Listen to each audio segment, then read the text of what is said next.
We begin in Toronto, where police announced today they will deploy more police officers on the transit system in response to a recent spate of violence. There have been more than half a dozen attacks on riders and transit workers just in the past week. The city's police chief made the announcement earlier.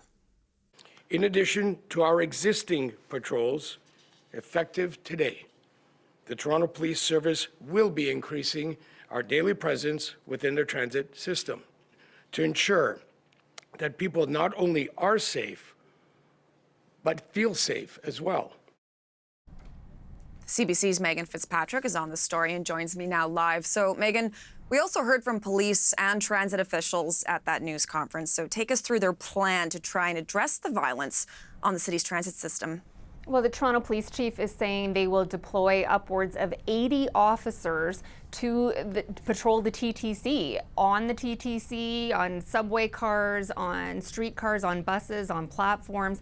He says riders will see a visible increase in officer presence in and around the TTC all day, every day. So throughout the day and evening, he said, these will be officers who are working overtime. So this is not taking away from frontline police work. Those officers will continue to be deployed on their regular duties. These will be off-duty officers who are taking on extra work to do this. And the Toronto Police Chief saying they'll start with 80 officers or maybe more throughout the city. In terms of exactly where they'll be deployed, they'll make those determinations. It could change day by day based on their own intelligence, he said, as well as input from the TTC in terms of where these officers are best positioned. And he said they might scale this up or they might scale it down depending on how things go. So at least 80 more officers to patrol the TTC. That's in addition to the TTC's own security service, these special constables that work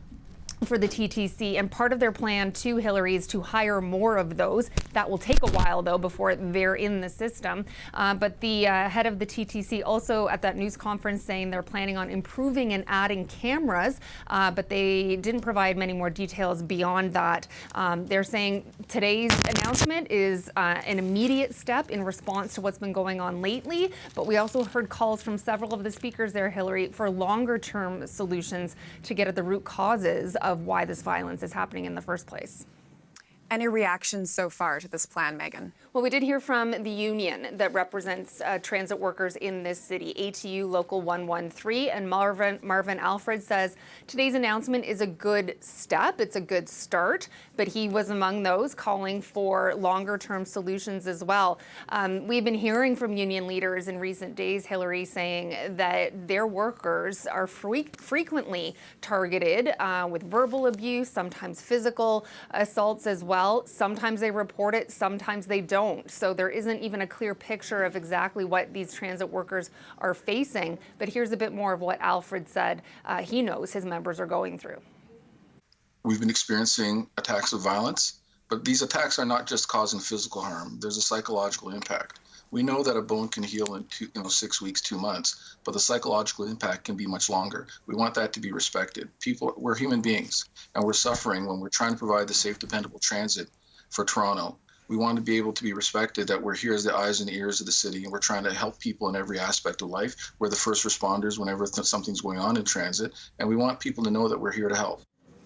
And Hillary, the national president for ATU yesterday called for a national summit on transit safety, saying this isn't a problem just here in Toronto, but transit workers across the country are facing harassment on the job and other physical assaults. Mayor Tory said today at that news conference he would be in support of that idea. Okay, Megan, thank you for this. The CBC's Megan Fitzpatrick for us in Toronto.